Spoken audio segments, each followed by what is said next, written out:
O São Paulo solicitou ajuda de um parceiro para pagamento dos salários do David Neres no vídeo de hoje do canal do Nicola. Dou detalhes a respeito dessa história. Bora falar também sobre o Palmeiras e já há um novo alvo de torcedores organizados e comuns em relação à demissão. Quanto o Corinthians vai faturar com o Gabriel Pereira vendido para o Grupo City? Tem ainda novidades importantes no Cruzeiro, que declarou guerra pública à Federação Mineira de Futebol. Falo sobre Matheus Peixoto, ex-artilheiro do Campeonato Brasileiro, cheio de ofertas, possibilidade real de o Santos ser rebaixado no Campeonato Paulista, os desdobramentos de Andréas Pereira, cada vez em pior fase no Flamengo, além de uma série de outras novidades. Você não perde por esperar.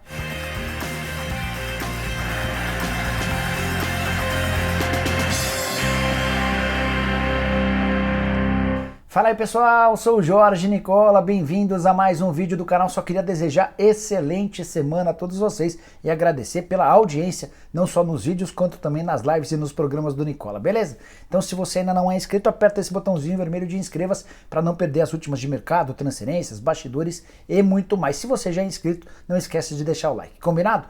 Bora começar contando que todo esse vídeo tem um oferecimento de Aposta Ganha, o site de apostas esportivas que permite a você apostar em absolutamente tudo. Futebol, basquete, MMA e até no Big Brother Brasil. Pegue agora mesmo o link que eu vou deixar no comentário fixo, faz seu cadastro na Aposta Ganha e comece a partir de já a dar seus palpites, aumentando assim sua chance de faturar.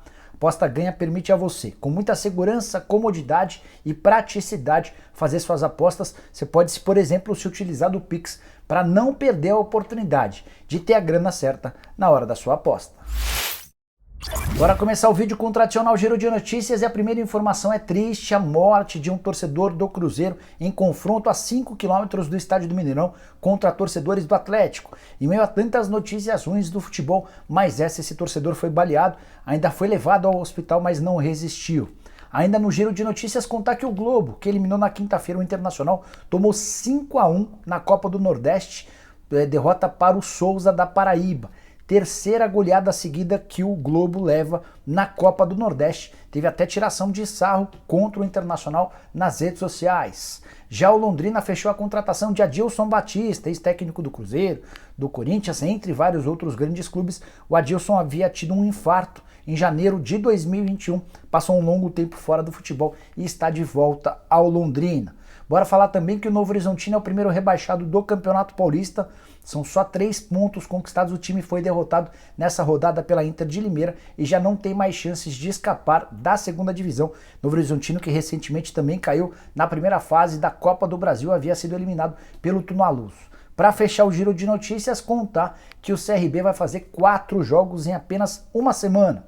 Maratona começou no último sábado, no jogo contra o Sampaio Corrêa, tem confronto terça-feira contra o Asa, quinta-feira contra o Atlético da Bahia e no sábado contra o CSE.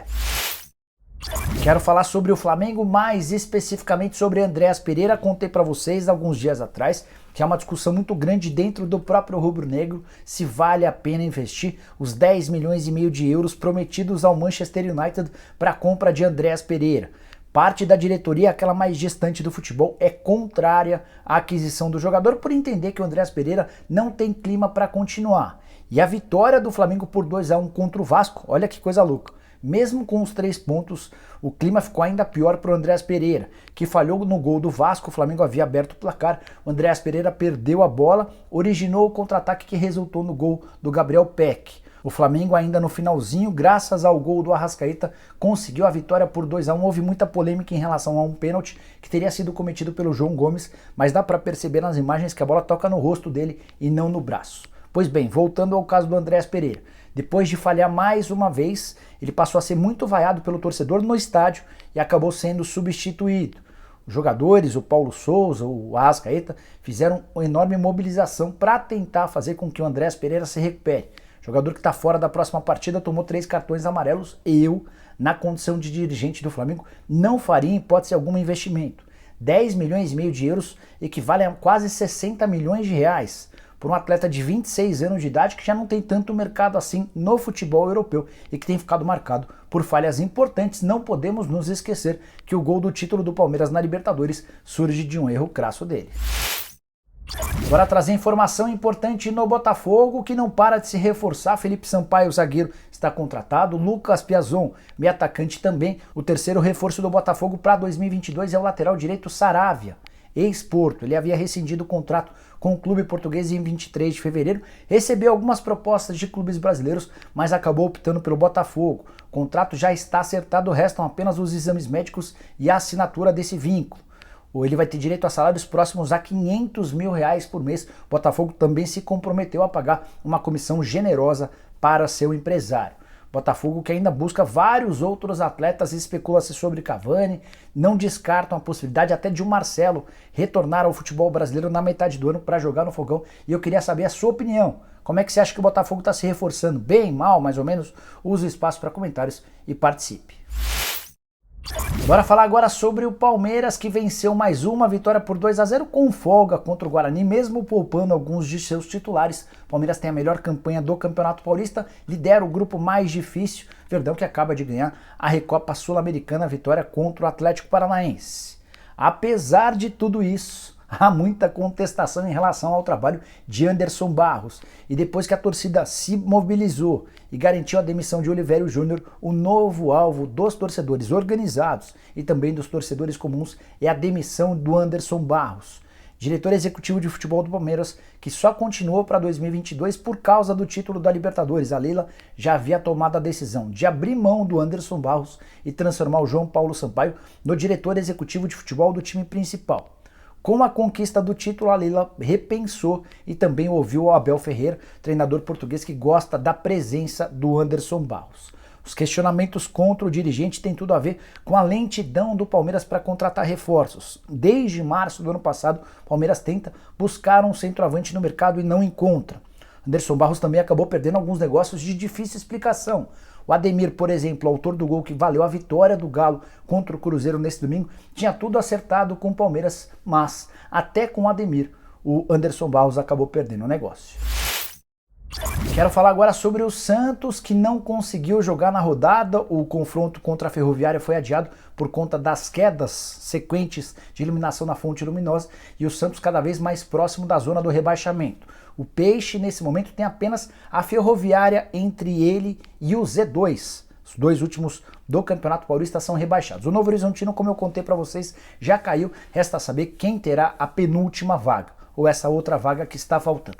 Peixe, nesse momento, é o 13º colocado, são 10 pontos conquistados em 9 rodadas. A Ferroviária é a 14ª colocada, também tem 10 pontos, mas leva desvantagem nos critérios de desempate. E aí aparece a Ponte Preta, que seria o time rebaixado hoje com 8 pontos. Peixe ainda faz 3 jogos, mais partidas do que os demais clubes, com exceção a Ferroviária. Afinal de contas, Santos e Ferroviária ainda se enfrentam nesse jogo em Araraquara. A partida está marcada para o dia 16 de março. Mas antes desse duelo, o Peixe visita o Palmeiras e na última rodada recebe o Água Santa. O Santos vai precisar de no mínimo 3 pontos para garantir a permanência na primeira divisão. Detalhe, nenhum possível reforço nos próximos dias poderá ser inscrito. Fase de inscrições do Campeonato Paulista já está fechada e eu gostaria muito de saber se você acha que de fato o Santos corre o risco de rebaixamento ou vai acabar escapando da queda. Artilheiro do Campeonato Brasileiro do ano passado até se mudar para a Ucrânia, Matheus Peixoto está na mira de vários clubes daqui. Ele não deve permanecer na Ucrânia depois de todo o conflito contra a Rússia. Seus empresários estão resolvendo os últimos detalhes para que a partir dessa semana que está começando ele possa jogar por empréstimo no futebol brasileiro. E interessados não faltam. Atlético Paranaense, Ceará, Grêmio, Internacional, América e Botafogo são alguns dos clubes que já abriram conversas. O atleta também foi sugerido ao Palmeiras, que pediu alguns dias para dar uma resposta. Isso sem falar do interesse do Cruzeiro, do Avaí, do Atlético Goianiense e do Curitiba. Matheus Peixoto vai tomar sua decisão a respeito do futuro nos próximos dias. Atleta que deixou o Brasil com 7 gols depois de 12 rodadas, as 12 primeiras rodadas do Campeonato Brasileiro.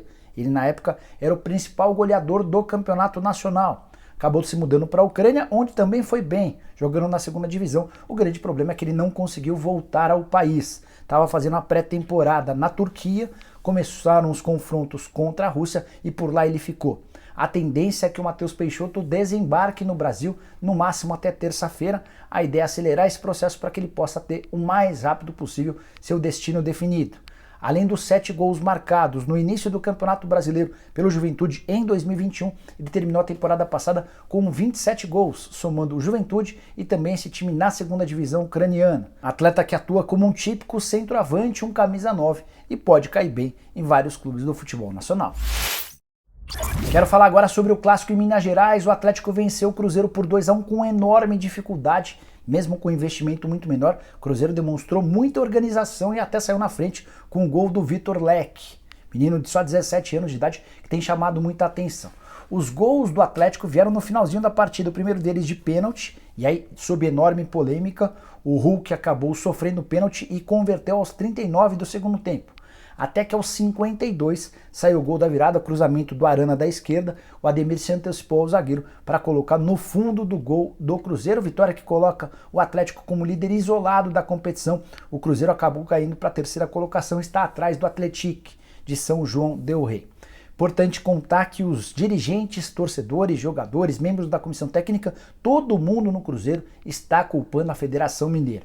Que existe uma rixa entre a Federação Mineira e o Cruzeiro, isso não é novidade para ninguém, mas há uma convicção dos atletas, dos comandados pelo Ronaldo Fenômeno, de que a Federação Mineira vai fazer o possível e o impossível para prejudicar o Cruzeiro. Separei algumas frases. Primeiro do técnico, do pesolano, o uruguaio, que disse o seguinte, abre aspas: "Sou uruguaio e nunca vi isso na minha vida, em nenhuma parte do mundo.